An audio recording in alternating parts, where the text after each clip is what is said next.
So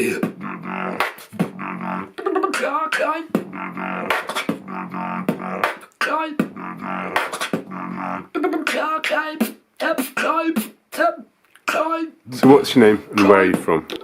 My name is BEATFOX and I'm from London.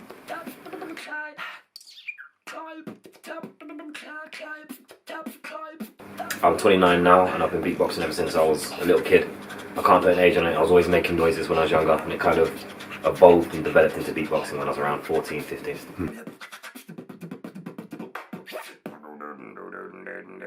Beatboxing for me is kind of a form of expression, it's a form of confidence. I was a very shy kid, so for me beatboxing kind of made me come out my shell and step more into the view of people's eyes rather than trying to shade away from it.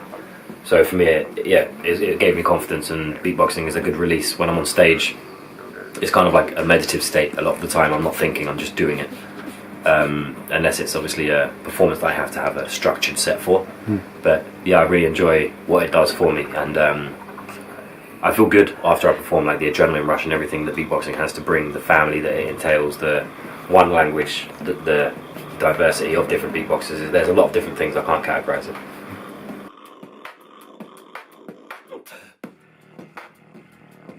I wouldn't really say that I chose beatboxing. I would say that I evolved into a beatboxer. As a kid I always made random noises and little tweets and sounds, and I'd done that when I was little because it annoyed my friend's dad. So when I bit my teeth down, his teeth hurt, and by me knowing that I'll sneak up behind him and go, and that was like a form of beatboxing, but for me it's just a way to annoy him. Same as, for example, it started off as an annoying sound and now I use it to find my friends at festivals or if we get lost in Sainsbury's or something. So yeah, it's kind of evolved into different areas of my life just through being a noisy child. My earliest memory was in year 4 or 5, and I've gone into class and be like, I've got a radio in my throat, and that's just that was like the start of me messing around with sounds.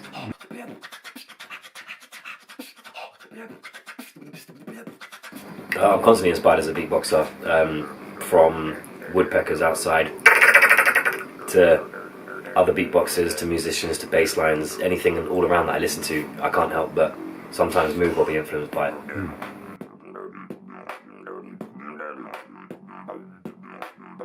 I perform a lot as a living. For me, battles are more of a challenge for myself. A lot of the time when I enter battles, I go unprepared, and it's just seeing if I can keep up with the competition and see how relevant I am compared to them.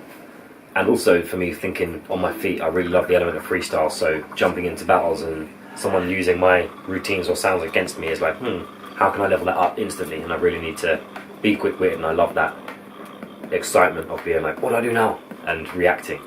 Battling for me wasn't my passion, I love performing. So for me that's where a lot of my energy goes into, creating shows for a wide spectrum of audiences rather than just beatboxers. Cool.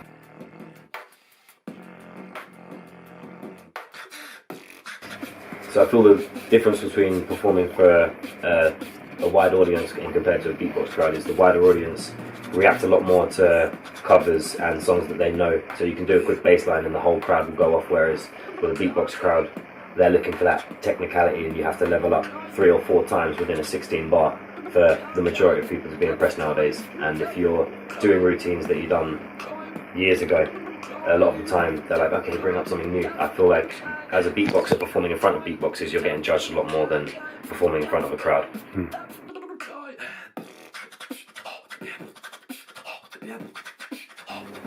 In my opinion, what makes a good beatboxer is you're looking for, well, it depends. It depends if you're just a beatboxer and you do that for fun, or whether you want to do it as a living or it's just your passion, whatever. So for me, a good beatboxer would be someone that loves beatboxing, someone that is constantly getting inspired and does it for the pure enjoyment of it, not just for, I'm a beatboxer, listen to me. Because there's quite a few people that are quite aggressive with the way they beatbox and they want to be heard, whereas for me a beatboxer is a form of expression, and for someone to express themselves, their originality and their personality through music, for me that is what a beatboxer is.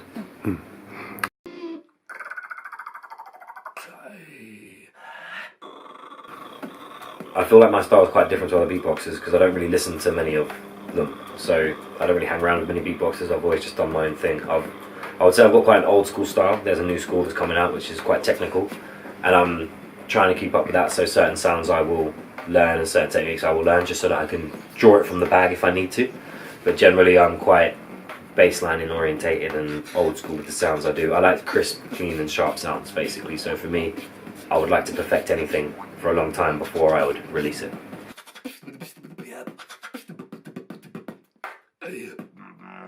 I've got a couple of signature sounds I'm quite known for, or it's known as the BEATFOX whistle, and yeah, I've been doing it for years. I don't even know where it came from, it just jumped out my mouth one day, and it's a really satisfying sound to make. Yeah, and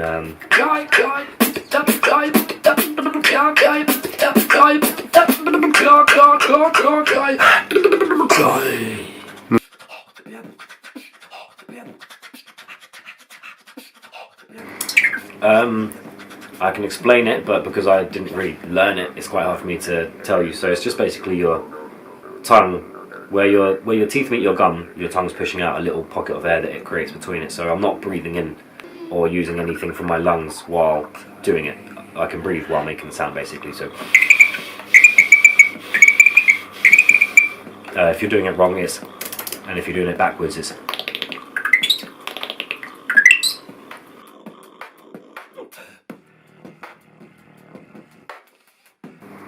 Yeah, beatboxing is my primary income. I've got snakes, so other than that I'm making noises or pimping out my reptiles.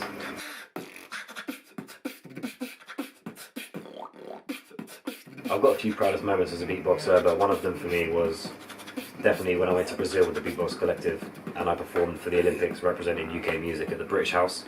On one night we warmed up for Nadia Rose, and the second night we warmed up for Chaser Status, and for me that was just kind of a highlight because of just the calibre of people that I was around, the energy, the atmosphere, Brazil, it was all just amazing, man. We had 2 shows and the rest of the time we had off and I was there for a week, so that for me, I want more of those shows.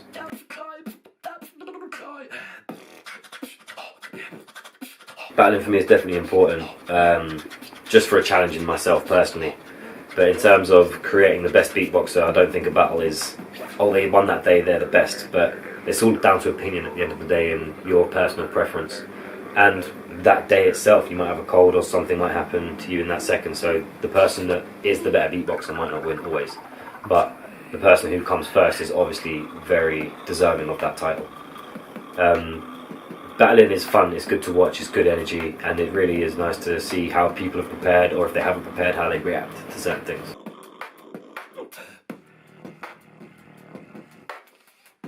My success in battles is I've constantly been the underdog. I've always come second or third, generally, and it's quite frustrating, but you know, I'm still happy with the titles I've got, and I'm doing really well off of beatboxing, so for me, coming first wouldn't have made a difference in my career.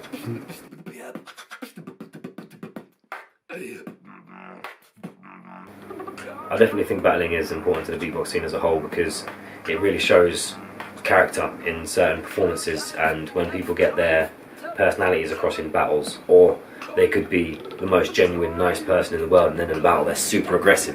I love seeing that side of people and how different it is when they stop battling. You know, just what that creature they turn into on stage.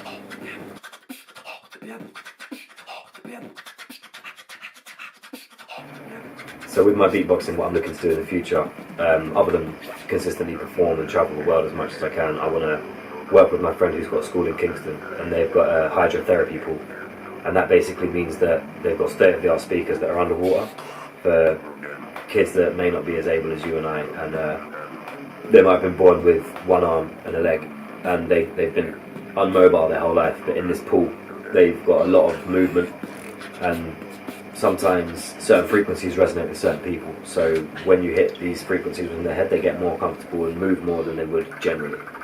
So what I'm looking to do is create a project that would be fusing beatboxing with hydrotherapy and seeing what routines I can create to help these kids feel comfortable and more agile.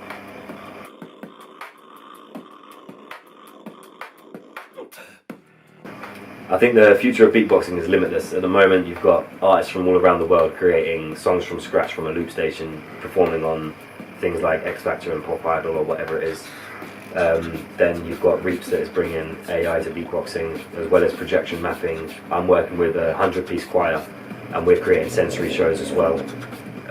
It's basically anything you can think of that you can create with your voice. I just got back from a festival called Tribal Gathering in Panama, and even there they've got chants that go back hundreds of years, and for me that is a form of beatboxing because it's vocal percussion and all these different sounds that they're creating together. So it started from that and it's come here, and there's so many other places that it can go with the technology that we're getting given, and also just the freedom of our voice. You can play around with it at any point.